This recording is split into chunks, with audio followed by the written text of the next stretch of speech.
শ্বশুরের বিরুদ্ধে পুত্রবধূকে ধর্ষণের অভিযোগ খবর শুনে ছেলে আত্মহত্যা, অভিযুক্তকে চুনকালি মাখিয়ে বাজারে ঘোরালো উত্তেজিত জনতা। যতনবাড়ি এলাকায় চাঞ্চল্যকর এই ঘটনার জেরে তীব্র উত্তেজনা ছড়িয়ে পড়েছে।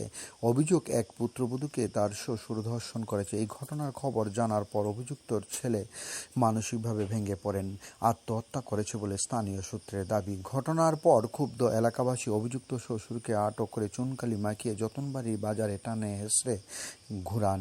খবর পেয়ে পুলিশ দ্রুত ঘটনাস্থলে পৌঁছে পরিস্থিতি নিয়ন্ত্রণে আনেন এবং অভিযুক্তকে উদ্ধার করে নিজেদের হেফাজতে নেন।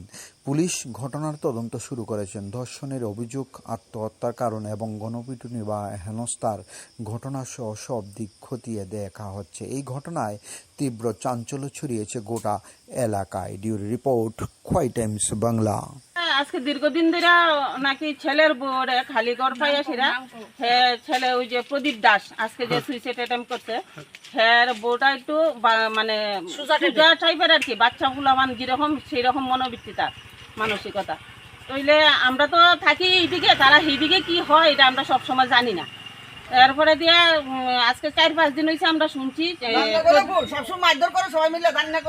না না মানে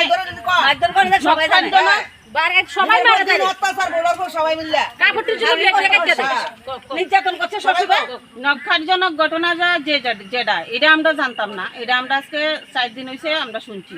শোনার পরে আমরা প্ল্যান করতেছি কি করণ যাব। হ্যাঁ, এরপরে একজন খুদ দেখছে, একজন মহিলা, আমরা মহিলার ভিতরে তাই না দেখছে খুদ। এটা দেখার পরে হ্যাঁ যখন জানাইছে তখন সবাই মানে আমরা পায়ের নিচের মাটি সইরা গেছে। একজন বাবা মানে শ্বশুর আর বাবা একই কথা।